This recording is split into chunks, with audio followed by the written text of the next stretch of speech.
Sir, ano po ba yung gagawin ng mga motorista kapag nagkita ng emergency vehicle, nakasirena at nakawangwang sa kalsada? Okay, so maganda yung tanong mo sa akin, Sergeant Tolentino, with regards sa mga emergency vehicles. Very, very timely at very important din itong topic natin ito ngayon. Lalo na dito sa sitwasyon natin ito, sa intersection na ito dito sa atin sa Santa Isabel, na lubang napakadami ng bigat at daloy ng trapiko.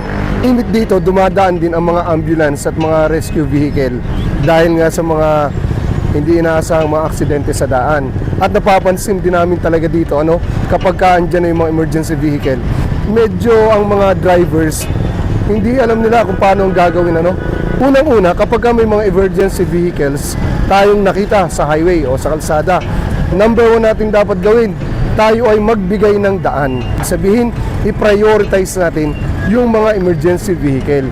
Kapag nakita natin yung mga blinkers nila, at lalo kapag naka-siren sila, huwag tayo mag-atubiling kumanan. Dapat mag-stay tayo sa kanang bahagi ng kalsada. Nang sa ganon, magkaroon sila ng espasyo para mabilis silang makadaloy at makapunta sa kanilang paroroonan. Pangatlo, manatiling nakahinto. Anong ibig kong sabihin dito? Kung ikaw ay galing sa pagkakahinto sa tabi ng kalsada at nakita mo o narinig mo ang wangwang ng isang emergency vehicle, huwag ka na munang dumiretso. Manatili ka muna nakahinto para na sa ganon, malaya silang makapagbiyahe o makadaloy sa kalsada. Ano pa ang mahalagang dapat natin tandaan?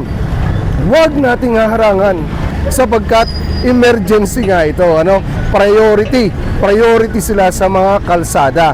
Kaya may laman na yung pasyente o papunta pa lamang yan dun sa re-respondehan nila para kumuha ng pasyente. Huwag nating haharangan ang kanilang daan. At higit sa lahat, bilang panlima, magkaroon tayo ng distance. Distansya sa isang mga emergency vehicle, kinakailangan 50 meters. Okay? 50 meters ang distansya natin mula dito. Huwag nating bubuntutan ito. Kagaya ng ginagawa ng iba, napapansin ko, kapag may emergency vehicle, sumusunod sila, nagte-take advantage sila dun sa pagkakataon na nakakadali ng maluwag emergency vehicle. Binubuntutan nila.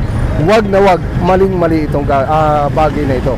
So yan ang mga dapat nating tandaan, manatiling nakahinto, kumanan, huwag harangan, magkaroon ng distansya at bigyan ng daan ang ating mga emergency vehicles. Sir, maraming salamat po sa napakadami at useful na information. Reminder po sa mga motorista, natin pong tandaan at sundin ang mga bilin ni Sir Bunda.